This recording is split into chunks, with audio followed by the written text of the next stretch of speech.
How's everybody doing? My name is Anthony Brian Logan, and today we got to talk about Donald Trump threatening to remove aid from 3 countries south of the border. That'll be El Salvador, Guatemala, and Honduras.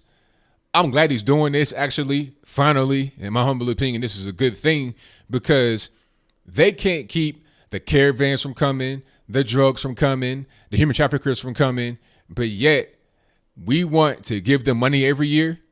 And we don't have a border wall, so you're leaving our agents out there in danger from criminal organizations, from disease, from all kind of things that should not be at our border. You're putting children in danger. You got a couple kids that have passed away that have made the long journey from Guatemala to the United States. May they rest in peace. I don't really know how they died, why they died. All I know is that that trip is probably not the best thing for a small child, especially when you're talking about not having a vehicle, having to catch rides with a lot of other people. It may not be the best place for a child to be. So when you have upwards of 500 or more people that die at the border every year, probably more than that, that's probably a very conservative amount. It's no surprise because that journey is not easy, especially not for a small child. And it's really a shame that the media is trying to move the goalposts, trying to, deflect and try to say, oh, well, they were in custody. And they're not saying it directly, but they're indirectly saying if they were in custody of the USA from Border Patrol or whatever, then they wouldn't be deceased right now. That doesn't make any sense. In order to say that, you got to be able to prove that being in custody caused the child to become ill and pass away.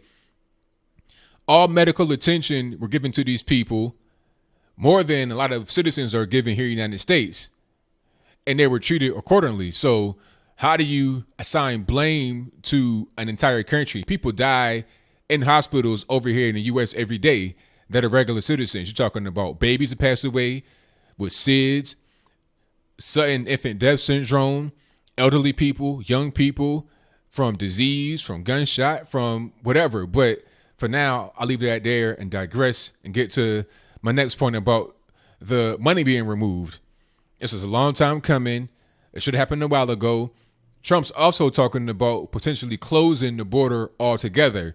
No legal traffic, no illegal traffic, no nothing until we get that border wall funded.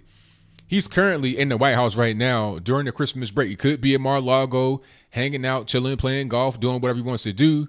But he's in D.C., and he's getting things done. Coincidentally, he's the first president since Bill Clinton, Slick Willie, to be in the White House during Christmas. Okay, now that's kind of a contrast from what they were talking about in the media, saying he's the first president since 2002 to not visit the troops during Christmas time, which was a lie. This here about Bill Clinton is true. Check it out for yourself. But again, I digress. My point is that I'm glad Trump is doing this, taking the hard stance. We got to get the border wall funded. Democrats want to stonewall. They don't want to even vote on it. They're going home with their families, hanging out, chilling. Meanwhile, the wall is getting hammered every day. Border agents, Border Patrol can only do so much. Right now, we have a fence on some parts of the border, but in other parts, it's totally wide open. So you're allowing whatever just to come through there. Heroin, fentanyl, human trafficking victims, all sicknesses, illnesses, because a lot of these individuals who are coming across that border have no immunization shots. They're coming with diseases that aren't really common to the U.S. It's a public health risk, a public safety risk, all kind of risks. And the money that's costing is through the roof. Give us the $5 billion, which is a really conservative amount, for the border wall to save lives, to save health, and to save money, loads of money. So big up to Trump for doing this. Hopefully we can get this thing resolved. It probably won't be until January. It'll be interesting to see what happens when you have the new House come in and all that kind of stuff. But we got a new Senate coming in. I don't know what is going to happen. I don't know how we're going to roll here. But hopefully we get everything passed and everything's good to go. But we won't really know until it happens. Either way it goes, Trump's playing hardball. He's not going to give up. And that is a spirit that I like. That's the reason why I voted for the guy. But what do you think? Do you think that Trump will be able to get the wall funding that he needs with the tough talk on Mexico saying we might close the border altogether, no more trade? we're removing aid from Guatemala, Honduras, El Salvador. What's going to be the result of his action? Is it going to be anything? Is it going to be nothing? Is it going to be a lot? Is it going to be a little? Whatever your comments are, please let me know in the comments below. And that's all I got to say for this video. If you like what you heard, please comment, rate, share, and subscribe. Peace.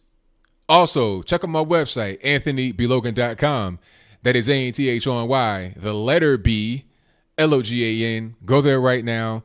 Sign up to the newsletter just in case you can't get on my social media, all of which are in the box below. Twitter, Facebook, and Instagram. Just in case you can't get me there or here, the newsletter will always be available because the website will always be there. Also, follow me on Patreon, donate through PayPal, and that is pretty much all I got. See y'all next time.